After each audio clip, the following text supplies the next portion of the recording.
জি, শুরু হয়েছে। ঠিক আছে। ঠিক আছে। আপনি আপনি যে হচ্ছে পিডিএফটা আমার পাঠাইছিলেন, জি। সেটা আমি শুরুতে দেখছি, কিন্তু এখানে ডেসক্রিপটিভ স্ট্যাটিস্টিক্স এর শুরুর যে বিষয়গুলো আছে আর কি, এগুলো খুবই শর্টে দেওয়া। এগুলো কি আপনারা আগে কখনো পড়ছেন না এরকমই? আম, আগে পড়ি নাই, তবে আহ, আমি আপনাকে লেটস সে যদি বলি, এখানে যেমন আছে ক্রস সেকশনাল ডেটা, ঠিক আছে। তো হুম। এটা এটা ডেফিনেশনটা কি, এটা দিয়ে যেমন একটা এমসিকিউ কোশ্চেন আছে।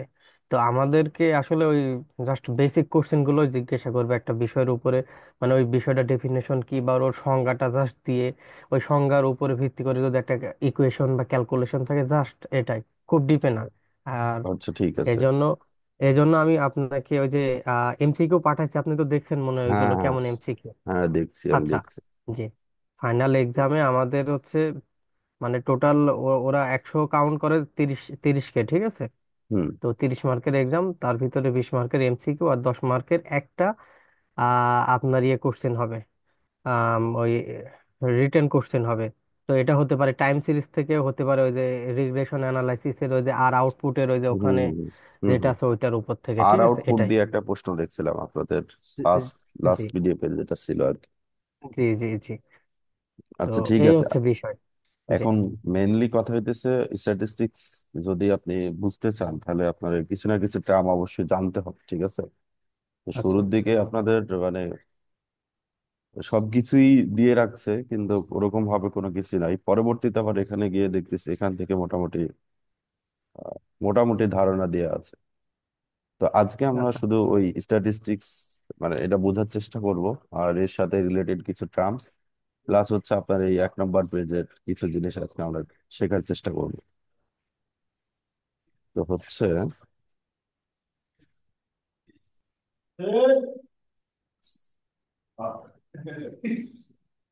তো এখানে আপনি হচ্ছে কি আহ, মানে স্ক্রিন তো দেখতে পাচ্ছেন? হ্যাঁ, দেখা যাচ্ছে। আচ্ছা।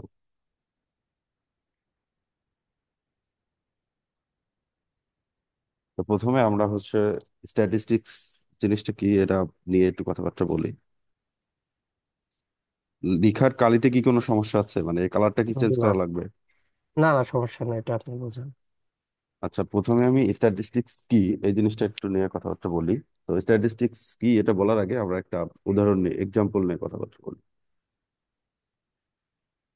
এক্সাম্পল জিনিসটা হচ্ছে, মনে করেন আপনি আহ, তো আপনি কি আপনার দেশের বাইরে থাকেন, ইতালিতে থাকেন নাকি?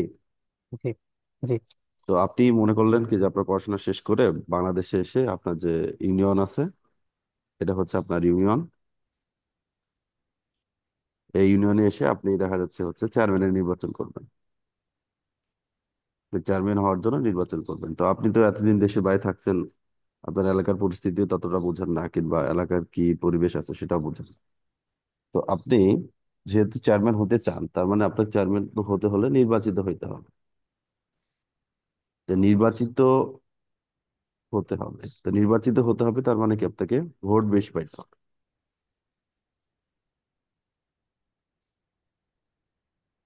তো আপনি চিন্তা করলেন কি যে ঠিক আছে, এখন এটা আমি স্ট্যাটিস্টিক্স দিয়ে চিন্তা করবো কেমনে কি এটা হওয়া যায়। তো আপনি নির্বাচনের আগে সবাই তো ভোট চাই, তো আপনি চিন্তা করলেন ঠিক আছে কি যে আমি একটা ভাষণ প্রস্তুত করব। সেই ভাষণে এমন কিছু বলবো যাতে মানুষজন আমারে ভোট দেয়। তো এই যে আপনি ভাষণটা প্রস্তুত করবেন, এটা কিভাবে প্রস্তুত করবেন? তো এই জিনিসটা যদি একজন স্ট্যাটিস্টিয়ান চিন্তা করে, তাহলে প্রথম কাজ হবে তার কি যে সে ভোটার লিস্ট সংগ্রহ করবে। ভোটার লিস্ট ভোটার লিস্ট সংগ্রহ করার পরে সে দেখবে কি যে ওখানে তো আপনার ভোটার লিস্টে এজ দেওয়া থাকবে। অবশ্যই এজ দেওয়া থাকবে 18 অথবা তার বেশি। তো ভোটার লিস্ট অ্যানালাইসিস করে সে যদি দেখে কি যে 25 থেকে 35 বছর এই বয়সী মানুষের সংখ্যা আপনাদের ইউনিয়নে সব থেকে বেশি আছে, তাহলে আপনি যে ভাষণটা প্রস্তুত করবেন সেখানে 25 থেকে 35 বছর মানুষের যে বেসিক নিড, সেটা সেটা দিয়ে আপনি তাদেরকে প্রতিশ্রুতি দিবেন কি যে আমি যদি নির্বাচনে জয়লাভ করি তাহলে এই করব। দেখা যাবে কি যে 25 থেকে 35 বছর বয়সী ম্যাক্সিমাম মানুষই আসলে বেকার। তো এই বেকার সমস্যা দূর করতে আপনি কি কি কাজ করতে পারবেন? তাহলে এই যে আমরা ফুল প্রসেসটা করলাম কি যে একটা আর এখানে একটা সমস্যা ছিল কি যে আমি চেয়ারম্যান হইতে চাই, মানে আমরা যে প্রপার প্ল্যানিংটা করলাম ভোটার লিস্ট থেকে, এই যে সিদ্ধান্ত গ্রহণ করলাম কি যে হচ্ছে বেকার সমস্যা দূর করতে হবে, বেকার সমস্যা দূর করতে হবে, কিংবা অন্য যে কোনো কিছু হতে পারে। তাহলে এই যে ফুল প্রসিডিউরটা ছিল, এটাই মেনলি হচ্ছে স্ট্যাটিস্টিক্স। তো স্ট্যাটিস্টিক্স এখানে কিভাবে আসলো সেটা নিয়ে আমরা কথা বলি। স্ট্যাটিস্টিক্স এর বেসিক যে ডেফিনেশনটা সেটা হচ্ছে, আমি এই ডেফিনেশন গুলো মোটামুটি লিখবো যাতে আপনার পরবর্তীতে সুবিধা হয় আর কি। স্ট্যাটিস্টিক্স হচ্ছে, statistics is the science of collecting, organising,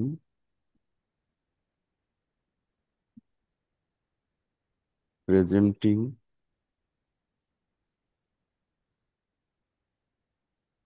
interpreting,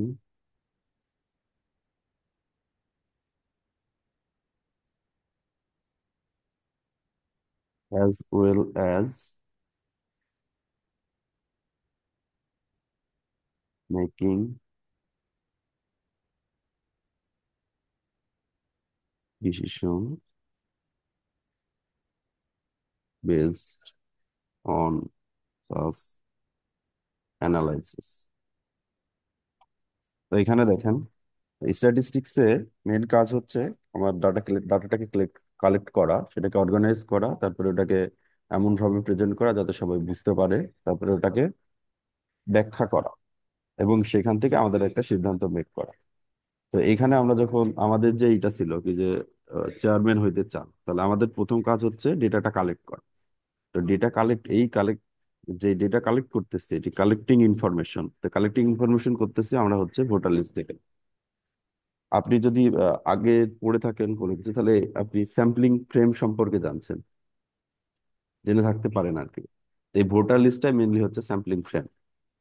তো এই যে ডেটা কালেক্ট করলাম, এই কালেক্টিং ইনফরমেশন এটা হচ্ছে পুরোপুরি আমাদের সেই আপনার সেই ইউনিয়নের হচ্ছে ভোটার লিস্ট। ইনফরমেশন কালেক্ট করার পরে আমাদের কাজ হচ্ছে অর্গানাইজ করা, কিংবা এই অর্গানাইজ প্রেজেন্ট করা। তারপরে আমরা যে ভোটার লিস্টটা থাকলো ওইখানে তো আপনাদের হচ্ছে একটা আইডি নাম্বার দেওয়া থাকবে, আর ওইখান থেকে আপনার হচ্ছে ইয়ার দেওয়া থাকবে। তো আমরা এই ডেটাটাকে দেখা যাচ্ছে ইয়ারের বেসিসে সাজাইলাম কি যে 18 থেকে 25 বছর, তারপরে আপনার 26 থেকে 30 বছর, তো এরকম করে করে আমরা 31 থেকে 35 বছর, তো এরকম করে করে আমরা ডেটাটাকে সাজালাম। এই যে ডেটাকে সাজাচ্ছি, কিংবা আমাদের অনেক জায়গায় থাকবে কি যে যেটা শুধুমাত্র আমরা ডেটা কালেক্ট করতেছি, ওটাকে আমরা যে কাজ করব সে কাজের মতো করে নাই, মানে ওই ডেটাটাকে আমাদের নিজেদের মতো সাজায় নিতে হবে। মানে সরাসরি যখন আমরা কোনো জায়গা থেকে ডেটা কালেক্ট করি ওটা র ডেটা হিসেবে থাকে, তো র ডেটা নিয়ে সরাসরি কাজ করা যায় না। ওখানে ওই ডেটাটার কিছু কারেকশন করা লাগে, তারপরে কাজ করা লাগে। ওই প্রসেসটাই মেনলি অর্গানাইজিং এর মধ্যে থাকে। তো মেনলি এখানে যেহেতু আমরা সরাসরি ভোটার লিস্টে পেয়ে যাচ্ছি, আমাদের এই পার্টটা খুব একটা দরকার নেই। আর এরপরে আসে হচ্ছে ডাটা প্রেজেন্ট করা। তো ডাটাকে আমরা টেবিলের মাধ্যমে প্রেজেন্ট করতে পারি। তারপরে আপনাদের প্রথম এইখানে কিছু ওয়ে আছে, সেটা হচ্ছে এই যে বার চার্ট,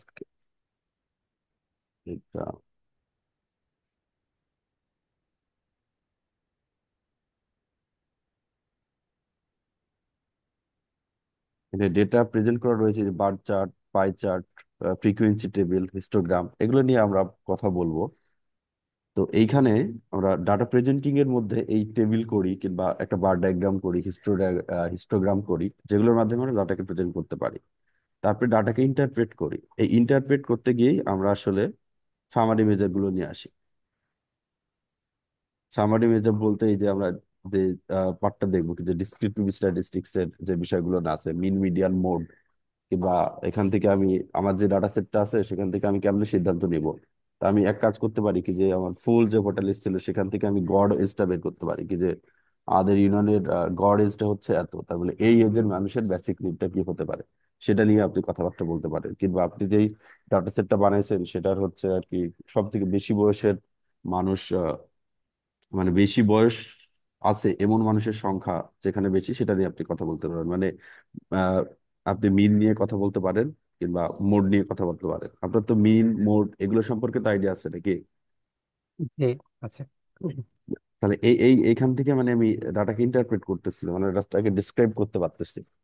এরপরে আমরা একটা ডিসিশন নিতে পারতেছি কি যে আমার মোড দেখা যাচ্ছে আমার ডাটা সেটের মোড ভ্যালুটা আসছে 30, তাহলে 30 বছর মানুষের কি কি আকাঙ্ক্ষা থাকতে পারে, কি কি ইচ্ছা থাকতে পারে, সেটা নিয়ে কথাবার্তা বলা যেতে পারে। তার মানে এখানে যে ফুল প্রসিডিউরটা হইলো, এই ফুল প্রসিডিউরটা আসলে স্ট্যাটিস্টিক্স। তো এরকম ভাবে যে কোনো কিছুইতেই আমরা আসলে স্ট্যাটিস্টিক্স দেখতে পাই। যেরকম আপনি যদি এই কোর্সে ভালো করতে চান, তাহলে এই কোর্সে ভালো করতে হলে আপনাকে কি করতে হবে? তা আপনি প্রথমে ইনফরমেশন কালেক্ট করবেন কি যে আসলে কি ধরনের প্রশ্ন আসে।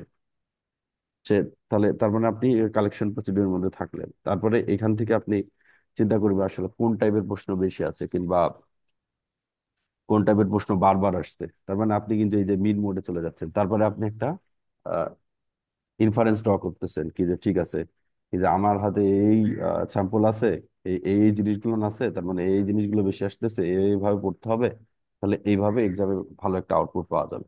তার মানে এই ফুল প্রসিডিউরটাই কিন্তু আসলে স্ট্যাটিস্টিক্স এর মধ্যে হচ্ছে। তো এটাই মেনলি আসলে স্ট্যাটিস্টিক্স এর একটা বেসিক আইডিয়া বলতে পারেন, আমি যতটুকু বুঝি। এখন আমরা স্ট্যাটিস্টিক্স এর প্রকারভেদে চলে যাই। স্ট্যাটিস্টিক্স কে মোটা দাগে এখানে অনেক প্রকারভেদ আছে, কিন্তু আপনার এতগুলো জানার দরকার নাই। যতটুকু না জানলেই না, ততটুকু নিয়ে আমরা কথাবার্তা বলবো। মেনলি আমরা হচ্ছে দুইটা ভাগে ভাগ করতে পারি। তো একটা হচ্ছে আমাদের ডেসক্রিপটিভ স্ট্যাটিস্টিক্স, ডেসক্রিপটিভ, আর একটা হচ্ছে আমাদের ইনফারেন্সিয়াল। তো আপনার আপনি যে পিডিএফটা পাঠাইছেন সেখানে মেনলি এই দুইটা স্ট্যাটিস্টিক্স নিয়েই কথাবার্তা বলা আছে, এর বাইরে কোনো কিছু নিয়ে তেমন কথাবার্তা বলা নাই। তো ডেসক্রিপটিভ স্ট্যাটিস্টিক্স জিনিসটা কি? ডেসক্রিপটিভ স্ট্যাটিস্টিক্স জিনিসটা হচ্ছে এই যে আমাদের প্রথম যে কাজগুলো ছিল, কালেক্টিং, অর্গানাইজিং, প্রেজেন্টিং, ইন্টারপ্রেটিং, মানে আমাদের কাছে একটা ডাটা সেট ইন্টারপ্রেট করা পর্যন্ত যতগুলো কাজ করা লাগবে সেগুলো মেনলি হচ্ছে আসলে ডেসক্রিপটিভ স্ট্যাটিস্টিক্স এর অংশ। তো এইটা মেনলি কাজ করে আসলে অড নিয়ে। অডটা জিনিসটা কি? অড জিনিসটা হচ্ছে অর্গানাইজিং, ডিসপ্লেইং, ডিসক্রাইব। তো এই যে তিনটা জিনিস নিয়ে মেনলি কাজ করে হচ্ছে ডিসক্রিপটিভ স্ট্যাটিস্টিক্স। এখন এই তিনটা কাজ ডিসক্রিপটিভ স্ট্যাটিস্টিক্স এর কিসের মাধ্যমে করে? এই কাজগুলো সে করতে পারে টেবিলের মাধ্যমে, তারপরে আপনার গ্রাফের মাধ্যমে, তারপরে হচ্ছে সামারি মেজার।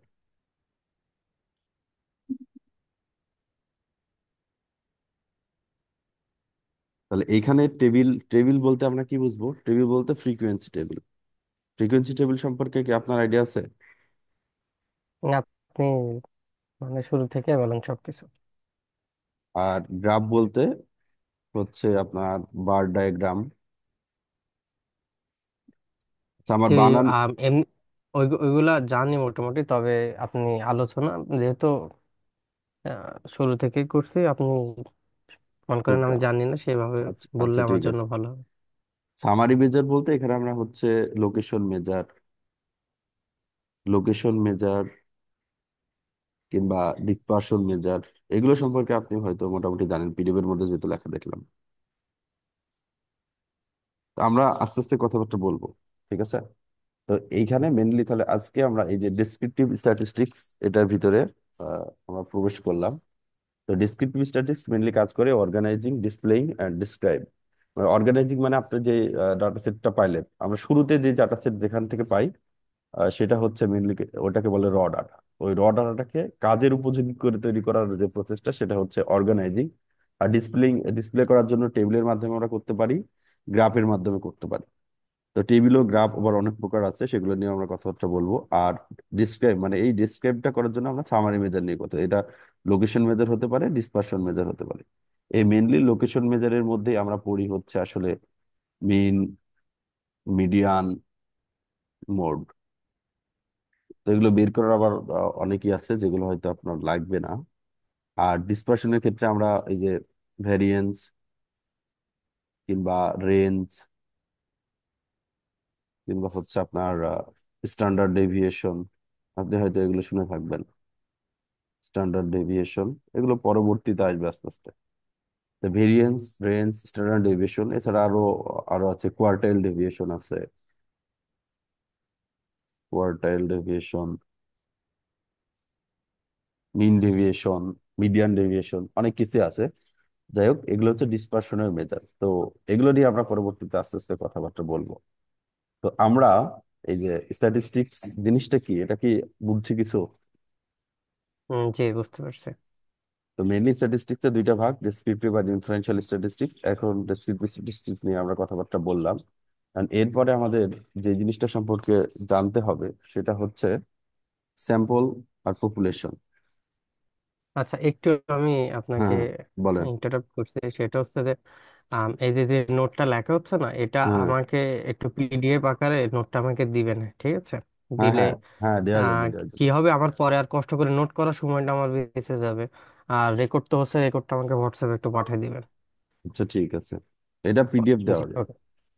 জি, তো এখন দেওয়া হচ্ছে, যায় তাই তো? হ্যাঁ হ্যাঁ দেওয়া যায়। আচ্ছা।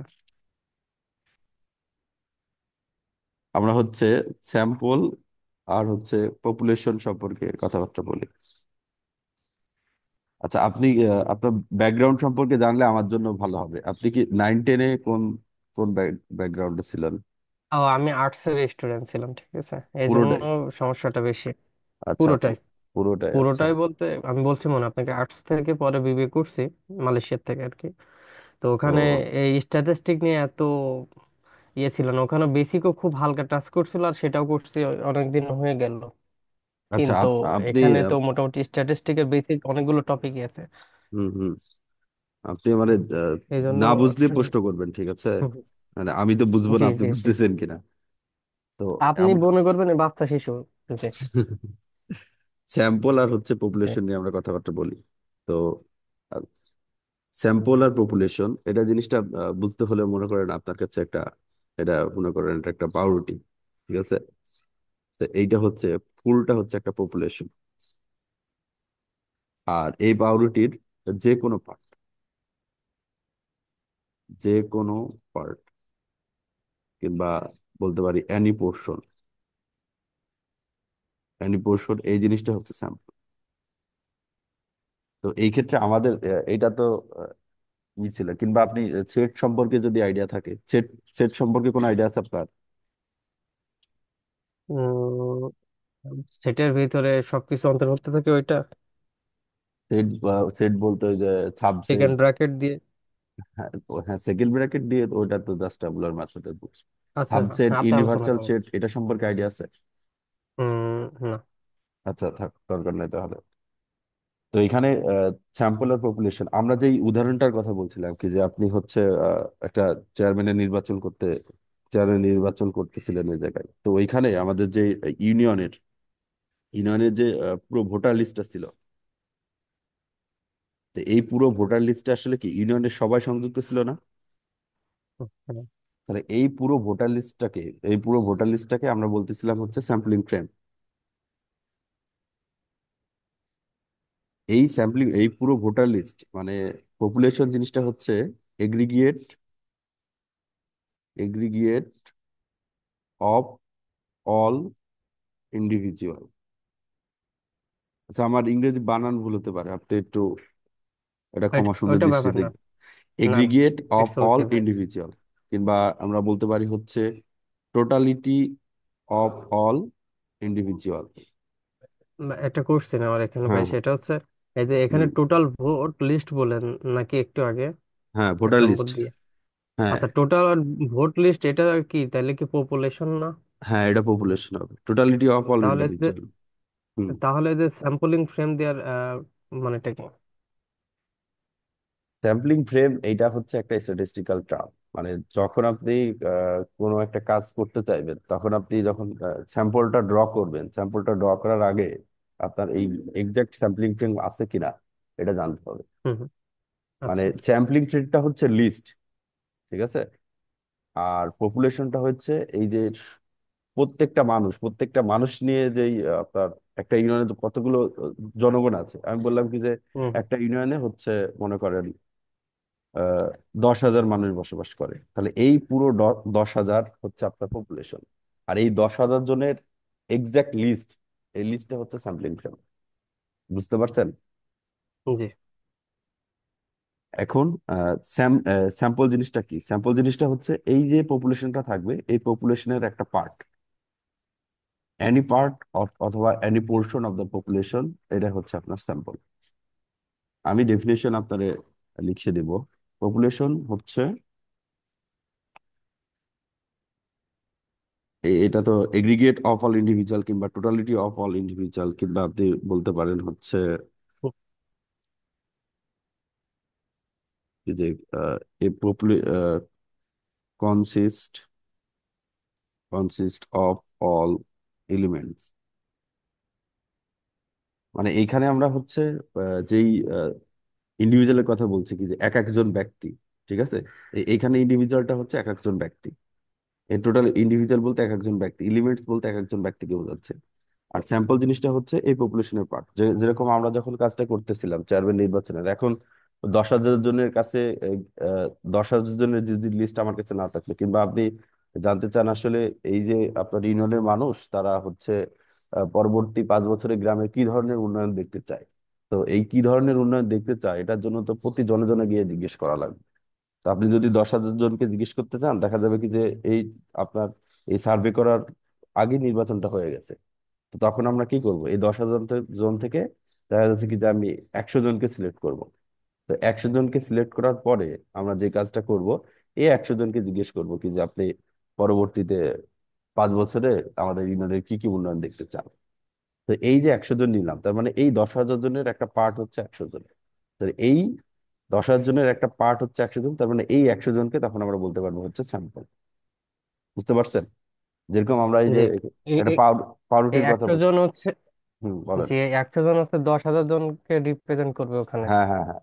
স্যাম্পল। স্যাম্পলটা স্যাম্পল। হ্যাঁ, স্যাম্পলটা হচ্ছে এনি পোর্শন অথবা any part of the population. কিন্তু আমাদের সবসময় টেন্ডেন্সি থাকবে কি যে আমরা যে স্যাম্পলটা নিচ্ছি ওটা যেন রিপ্রেজেন্টেটিভ পার্ট অফ পপুলেশন হয়।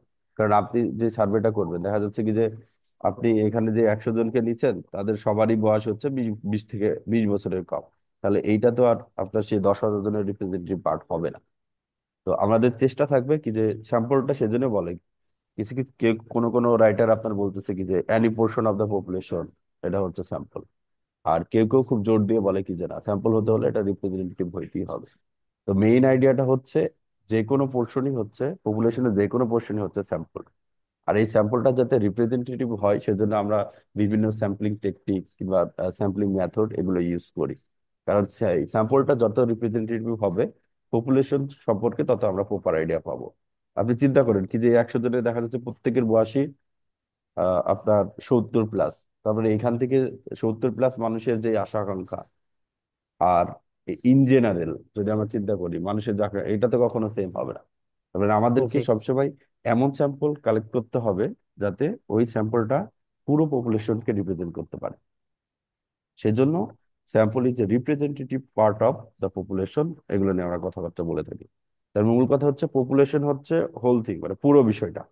আর স্যাম্পল হচ্ছে ওই পুরো বিষয়টার একটা অংশ। বুঝতে পারছেন আপনি? জি। তাহলে এখন আপনাদের আমি জাস্ট জিগাই কি যে মনে করেন আপনি এই স্ট্যাটিস্টিক্স কোর্সে আপনাদের টোটাল ধরে নিলাম 100 জন আছে, ঠিক আছে? 100 জন থেকে আমি দেখা যাচ্ছে কি যে 10 জন নিয়ে কাজ করলাম। তাহলে এখানে স্যাম্পল কি হবে, পপুলেশন কি হবে? স্যাম্পল 10 জন। জি। স্যাম্পল 10 জন আর পপুলেশন হচ্ছে 100 জন। বুঝতে পারছেন? হ্যাঁ। এরপরে আমরা হচ্ছে আরেকটা জিনিস নিয়ে আমাদের কথাবার্তা বলা লাগবে, সেটা হচ্ছে ভ্যারিয়েবল। ভ্যারিয়েবল নিয়ে আপনাদের এই যদিও এখানে তেমন কোনো কিছু নাই, কিন্তু এই জিনিসগুলো না জানলে আসলে চলবে না।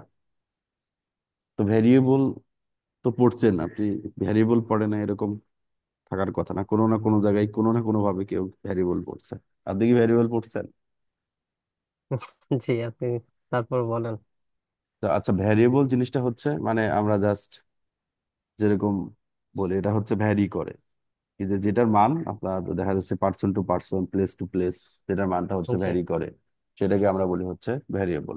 তো স্ট্যাটিস্টিক্সে আসলে ভ্যালি এই ভ্যারিয়েবল জিনিসটা কি, তো স্ট্যাটিস্টিক্সে আসলে তো আমাদের এখানে তো আর এখানেও টাইম টু টাইম ভ্যারি করার একটা বিষয় আছে, কিংবা প্লেস টু প্লেস ভ্যারি করার একটা বিষয় আছে। তারপরে ভ্যারিয়েবলের যে ডেফিনেশন সেটা হচ্ছে এ ভেরিয়েবল ইজ এ ক্যারেক্টারিস্টিক্স বা study that assumes different values for different individual। Individual বলতে পারি আমরা, অথবা এলিমেন্ট বলতে পারি। যেরকম আমাদের যেই হচ্ছে আমরা যে এক্সাম্পলটা দিয়েছিলাম পোর্টাল লিস্টের, তাহলে ওইখানে যে যে ইন্ডিভিজুয়াল গুলো থাকবে তাদের তাদের যে এজ, তাহলে এক একজনের এজ এক এক রকম হবে। তার মানে আমরা বলতে পারি এজ একটা ভ্যারিয়েবল। আবার এক একজনের নাম এক এক রকম হবে, তাহলে আমরা বলতে পারি নেম একটা ভ্যারিয়েবল। মানে আপনি ওই আমরা যে এক্সাম্পলটা দিছিলাম ওটার সাথে কানেক্ট করলে আপনার জন্য ভালো হবে। জি। তারপরে নাম, তাহলে এখান থেকে আমরা বলতে পারি কি হচ্ছে নেম, কিংবা হচ্ছে এজ, এদের হাইট, তারপরে আপনার ওয়েট, ওয়েট। জি। কিংবা এদের কালার হচ্ছে বা সামথিং লাইক দ্যাট, হ্যাঁ হ্যাঁ। রিলিজিয়ন। রিলিজিয়ন মানে কি, সে যাই হোক, কিংবা আই কালার। এই যে এইগুলো হচ্ছে এক একটা ভ্যারিয়েবল। ঠিক আছে, এখন ভ্যারিয়েবলকে আমরা কয়টা ভাগে ভাগ করতে পারি? তো ভেরিয়েবলকে আমরা মেনলি দুইটা ভাগে ভাগ করতে পারি। আমি এগুলো খুবই শর্ট করে যাব যাতে আপনার, যেহেতু এগুলো নাই তেমন বেশি। একটা হচ্ছে জি। কোয়ালিটেটিভ ভেরিয়েবল, তারপরে আপনার মনে হয় এগুলো জানার কথা। আর একটা হচ্ছে কোয়ান্টিটেটিভ ভেরিয়েবল। তাহলে এই যে কোয়ালিটেটিভ ভেরিয়েবলটা হচ্ছে আসলে ক্যাটাগরিক্যাল ভেরিয়েবল, যেগুলো আসলে ক্যাটাগরি নির্দেশ করে, যেটা নিউমেরিক্যাল কোনো ভ্যালু নির্দেশ করে না। যেরকম আমি যদি হচ্ছে এখানে, কিংবা এটার আমি জেন্ডারের কথা বলতে পারি, রিলিজনের কথা যদি বলি, তাহলে রিলিজন একটা ক্যাটাগরিক্যাল ভ্যারিয়েবল, কারণ এখানে আপনার হিন্দু ধর্মের লোক থাকতে পারে, ইসলাম ধর্মের লোক থাকতে পারে, কিংবা হচ্ছে খ্রিস্টান থাকতে পারে। তার মানে এখানে আমরা বিভিন্ন ক্যাটাগরি করতে পারছি। কিংবা জেন্ডারের কথা যদি বলি, কি যে হচ্ছে হয় ছেলে পুরুষ হবে না হলে মহিলা হবে, তার মানে এটা একটা হচ্ছে ক্যাটাগরিক্যাল ভ্যারিয়েবল। আর কোয়ান্টিটেটিভ ভেরিয়েবলটা কি? কোয়ান্টিটেটিভ ভেরিয়েবল হচ্ছে যেটা নিউমেরিক্যাল ভ্যালু দেয়, নিউমেরিক্যাল ভ্যালু। আপনি কিছু বলবেন? জি, ওইটা ওই যে যেমন এজ, হাইট, ওয়েট, এগুলো তো নিউমেরিক্যাল ভ্যালু আসছে, তাই না? হ্যাঁ হ্যাঁ, তার মানে এই জিনিসগুলো হচ্ছে আপনার কোয়ান্টিটেটিভ ভেরিয়েবল। তাহলে এই কোয়ান্টিটেটিভ ভেরিয়েবলের মধ্যে আবার দুইটা পার্ট আছে, একটা হচ্ছে ডিসক্রিট আর একটা হচ্ছে কন্টিনিউয়াস। তো কন্টিনিউয়াস ভেরিয়েবল কি, এটা হচ্ছে একটা রেঞ্জের সব ভ্যালু নেয়। আর ডিসক্রিট ভ্যালু হচ্ছে যে সকল ভ্যালুর মধ্যে মনে করেন হচ্ছে গ্যাপ থাকে, এটা হচ্ছে আইসোলেটেড ভ্যালু। আইসোলেটেড ভ্যালু, যেরকম আমি বললাম কি যে প্রত্যেকটা ফ্যামিলিতে কয়টা করে গরু থাকে, তো গরুর সংখ্যা হতে পারে কি 1 2 3 4, 1 আর 2 এর মধ্যবর্তী কোনো ভ্যালু কি হতে পারবে? কিংবা একটা হুম। ফ্যামিলিতে কতজন লোক থাকে, আচ্ছা এইটা হচ্ছে ডিসক্রিট। কিন্তু যদি আমি এখানে মনে করেন হচ্ছে ওয়েটের কথা বলি, তো আমি বললাম একজনের ওজন হলো হচ্ছে 22 কেজি, আরেকজনের ওজন হচ্ছে 23 কেজি।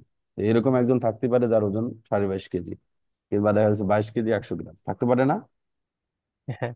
তার মানে কন্টিনিউয়াস কন্টিনিউয়াস ভেরিয়েবল হচ্ছে যেটা একটা রেঞ্জের ফুল রেঞ্জের সবগুলো ভ্যালুকে নিতে পারবে, সেটা হচ্ছে কন্টিনিউয়াস ভেরিয়েবল। আর ডিসক্রিট ভেরিয়েবল এটা হচ্ছে আর কি কাউন্ট টাইপ ডাটার ক্ষেত্রে ব্যবহার করা হয়। এই যে আপনি কাউন্ট করতে পারবেন কি যে প্রতি সপ্তাহে কয়টা অ্যাক্সিডেন্ট হলো, কিংবা প্রতিদিনে কয়টা অ্যাক্সিডেন্ট হলো, কিংবা প্রতিদিন যে কয়জন এটা, করে লোক মারা যাচ্ছে। এটাকে ডেসিমেল আকারে প্রকাশ করার কোনো কোনো ওয়ে নাই? ডেসিমেল লেটস আকারে সে। প্রকাশ মানে মূল কথা হচ্ছে দুইটা পসিবল ভ্যালুর মধ্যে একটা গ্যাপ থাকবে। ডেসিমেল আকারে প্রকাশ করার ওয়ে নাই, এইটা পার্শিয়ালি কারেক্ট। কারণ অনেক সময় দেখা যায় কি যে হচ্ছে একটা পসিবল আকারে গ্যাপ থাকে। যদি আপনাদের অত ডিটেলস লাগে না, কি যে আমি জি। বললাম একটা ভ্যালু 1.3, তারপরে দেখা যাচ্ছে আমি বলতেছি এটা 2.3, তারপরে হচ্ছে 3.3, তার মানে এইখানে দেখেন দুইটা ভ্যালুর মধ্যে মানে ওই জিনিসটা এরকম ভাবেই হয়, কিন্তু প্রতিবার এক করে গ্যাপ থাকে। মূল কথা হচ্ছে এই হুম হুম। প্রত্যেকটা ভ্যালু হলো মানে দুইটা পসিবল ভ্যালুর মধ্যে যদি একটা নির্দিষ্ট গ্যাপ থাকে, তাহলে আপনি এটাকে বলবেন ডিসক্রিট। আর যদি পসিবল গ্যাপ না থাকে তাহলে ওটা কন্টিনিউয়াস। আর একটা জিনিস চিন্তা আচ্ছা। করা যায়, সেটা হচ্ছে যদি কোনো ভ্যারিয়েবলের পরের ভ্যালুটা আপনি বলতে পারেন তাহলে সেটা ডিসক্রিট। আর যদি পরের ভ্যালুটা না বলতে পারেন তাহলে সেটা কন্টিনিউয়াস। যেরকম আমি বললাম ওয়েট, একজনের ওয়েট হচ্ছে 30 কেজি। এখন 30 কেজির পরের ওয়েটটা কত এটা বলা কিন্তু মুশকিল। কারণ আপনি হুম। বললেন কি যে 30 কেজির পরের ওয়েট 31 কেজি, একজন বললো না 30 কেজি 100 গ্রাম হতে পারে, আরেকজন বললো না 30 কেজি 10 গ্রাম হতে পারে, আরেকজন এসে বললো কি যে না 30 কেজি দেখা যাচ্ছে 10 মিলিগ্রাম হতে পারে। তার মানে এইটা 30-এর পরে 0.0000 দিয়ে কত ঘর পরে একটা ডিজিট থাকবে সেটা বলা যাবে না নির্দিষ্ট করে।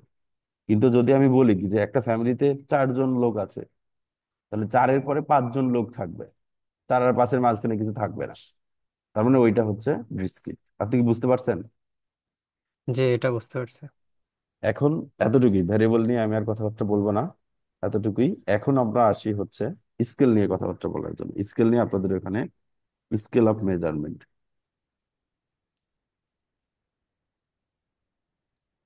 স্কেল অফ মেজারমেন্ট নিয়ে আমাদের স্কেল অফ মেজারমেন্ট মেইনলি হচ্ছে আমাদের থাকে হচ্ছে নমিনাল, তারপর হচ্ছে অর্ডিনাল, তারপরে হচ্ছে আপনার ইন্টারভাল, আর একটা হচ্ছে হচ্ছে রেশিও। তো আপনাদের এখানে নমিনাল, অর্ডিনাল আর রেশিও। নমিনাল স্কেল আমরা কি নিয়ে কথা বলবো? নমিনাল স্কেল এটা কাজ করে ক্যাটাগরিক্যাল ভেরিয়েবল নিয়ে। ক্যাটাগরিক্যাল ভেরিয়েবল, তাহলে ক্যাটাগরিক্যাল ভেরিয়েবলের মধ্যে যেগুলো যতগুলো পড়ে, যেরকম এক জায়গায় জেন্ডার আছে কিংবা রিলিজিয়ন আছে, আই কালার আছে, মানে যে যেটাকে আপনি বিভিন্ন ক্যাটাগরিতে ভাগ করতে পারতেছেন, সেক্ষেত্রে আমরা বলবো হচ্ছে, সেক্ষেত্রে আমরা যে স্কেলটা ইউজ করবো নমিনাল স্কেল। এই নমিনাল, অর্ডিনাল, ইন্টারভাল, রেশিও এই জিনিসগুলো কখন কাজে লাগে? যখন আপনি হচ্ছে ডেটা অ্যানালাইসিস করবেন, কি যে আপনি আহ, দেখা যাচ্ছে কি যে যদি এসপিএসএস কিংবা মানে ডেটা অ্যানালাইসিস করার জন্য যে সফটওয়্যার গুলো থাকে, তো ওই ক্ষেত্রে কি যে আপনার অ্যানালাইসিসটা খুব ভালো করার জন্য ওই একটা ভেরিয়েবলের স্কেলটাকে নির্দিষ্ট করে দেওয়া লাগে। এসপিএসএস এ এই ইটা আছে। তো ওইখানে আপনার এই কোন স্কেলে মেজারমেন্ট হচ্ছে সেটা সিলেক্ট করে দেওয়া লাগে। তো নমিনাল আমরা স্কেল তখন সিলেক্ট করব যখন এটা ক্যাটাগরিক্যাল ভ্যারিয়েবল হবে। বুঝতে পারছেন আপনি? জি। আর অর্ডিনাল স্কেল, অর্ডিনাল স্কেলও ক্যাটাগরিক্যাল হবে কিন্তু এখানে অর্ডার করা যাবে। এটাও ক্যাটাগরিক্যাল ভ্যারিয়েবলের জন্য আমরা ব্যবহার করব, কিন্তু এখানে অর্ডার করা যাবে। যেরকম আমরা কি বললাম, আমরা এখন বলছি কি যে হচ্ছে জিপিএ, মানে আমাদের গ্রেড পয়েন্ট অ্যাভারেজ, যেটা কি যে A+, এ, B+, বি। তার মানে এইখানেও কিন্তু হচ্ছে এক একটা ক্যাটাগরি হচ্ছে, কিন্তু এই ক্যাটাগরি গুলোকে কি আমরা কি বলতে একটা অর্ডার করতে পারতেছি না, কি যে এটা ভালো, তারপরে এটা, তারপরে এটা। বুঝছেন? জি হ্যালো? ভাই, বুঝতে পারছি। জি জি জি, বুঝতে পারছি। কিংবা আমরা বলতে পারি কি যে মনে করেন হচ্ছে পেইন, এখানে আমরা বললাম হচ্ছে খুব বেশি কিংবা হচ্ছে খুব কম। তাহলে এটাকেও কিন্তু আমরা অর্ডার করতে পারতেছি। তার মানে এই ক্ষেত্রে এই ক্ষেত্রে আমরা ব্যবহার করব হচ্ছে অর্ডিনাল স্কেল। কিন্তু এই আচ্ছা, যে ওই হচ্ছে হুম, একটু মানে অর্ডারটা কিভাবে হচ্ছে আর কি, মানে এটা যদি আমাকে একটু বলেন। যেমন এই এখানে গ্রেড যেরকম সিস্টেম গুলো বলা হয়। গ্রেড জি। সিস্টেমের ক্ষেত্রে এই যে এটা হচ্ছে কি A+ ভালো, A+ হুম থেকে হুম। তারপরে এ, তারপরে B+, তারপরে বি। তার মানে জি। এটা কি? হ্যাঁ, এই জাহিদ জাহিদ ম্যাথের, হ্যাঁ ভাই সরি। ইটস ওকে ভাই, সমস্যা নাই। এইখানে হচ্ছে এখানে এই যে A+, A, B+, B, তার মানে কি A+টা ভালো না, এ ভালো, জি। তারপরে কি B+, তারপরে বি। মানে ওই একটা যে অর্ডার আবার মেনটেন করছে, তাই তো? এখানে এখানে একটা অর্ডার মেনটেন করতেছে। তার মানে এই ওকে। এই টাইপের জিপিএ যখন আমরা করবো তখন যে স্কেল নিয়ে কাজ করবো সেটা হচ্ছে অর্ডিনাল স্কেল। ঠিক আছে? মূল কথা হচ্ছে ক্যাটাগরিক্যাল ভ্যারিয়েবলের জন্য আমরা দুই ধরনের স্কেল ব্যবহার করে থাকি, একটা হচ্ছে নমিনাল আর একটা হচ্ছে অর্ডার, মানে অর্ডিনাল। মানে যেখানে আপনি এরকম অর্ডার করতে পারবেন সেখানে অর্ডিনাল স্কেল, আর যেখানে অর্ডার করা যাবে না, যেরকম এটা নমিনাল। রিলিজনের ক্ষেত্রে আপনি কি অর্ডার করবেন, জেন্ডারের ক্ষেত্রে কি অর্ডার করবেন, আই কালারের ক্ষেত্রে কি অর্ডার করবেন। তো মানে এইখানে স্পেসিফিক মানে অর্ডারটা মিনিংফুল না, কিন্তু আমি আগে হিন্দু দিলাম, তারপরে মুসলিম দিলাম, তারপরে খ্রিস্টান দিলাম, তারপরে এটা অর্ডারটা কোনো মিন করতেছে না। তো সেই ক্ষেত্রে আমরা হচ্ছে নমিনাল স্কেল করবো। আর যদি জি। অর্ডার মিনিংফুল হয় তাহলে সেক্ষেত্রে আমরা অর্ডিনাল স্কেল করবো। আর একটা দুইটা স্কেল থাকে, সেটা হচ্ছে ইন্টারভাল আর রেশিও। আপনাদের ইন্টারভাল নিয়ে কথাবার্তা বলা নাই, কিন্তু রেশিও নিয়ে বলা আছে। তো ইন্টারভাল আর রেশিও এই দুইটা আমরা করবো হচ্ছে কোয়ান্টিটেটিভ ভ্যারিয়েবলের জন্য। এই জন্য আমি মেনলি আপনাদের ভ্যারিয়েবল পার্টটা পড়াইলাম। কোয়ান্টিটেটিভ আচ্ছা। ভ্যারিয়েবল, তো কোয়ান্টিটেটিভ ভ্যারিয়েবল কি ছিল, যেটা হচ্ছে কি নিউমেরিক্যাল ডাটা নাই, যে 1 2 3 4 কিংবা হচ্ছে আমরা কোয়ান্টিটিসে দেখছি কি যে ওখানে ডেসিমেলও নাই। তা- তো এই ক্ষেত্রে আমরা কোয়ান্টিটিভ ভ্যারিয়েবলের ক্ষেত্রে ইন্টারভাল আর রেশিও স্কেল করবো। এখন কখন কোন স্কেলটা ব্যবহার করব সেটা নিয়ে আমরা একটু কথাবার্তা বলতে পারি। রেশিও, এটা একটু খেয়াল রাখবেন, রেশিওর ভিতরে হচ্ছে আসলে ও আছে, ও দেখতে এটা কি জিরোর মতো। তার মানে যেসব ভ্যারিয়েবলের ক্ষেত্রে 2 0 এক্সিস্ট করবে, যেসব ভেরিয়েবল এর ক্ষেত্রে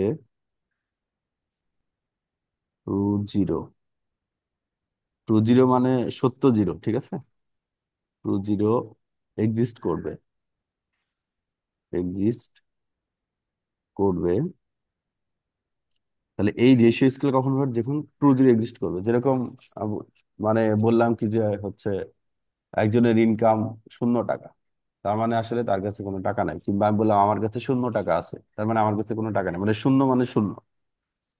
বুঝতে পারছেন? তাহলে এইখানে আমরা বলতে পারি কি যে হচ্ছে ইনকাম, এই জিনিসটা যাবে হচ্ছে আপনার এই রেশিও স্কেলের মধ্যে।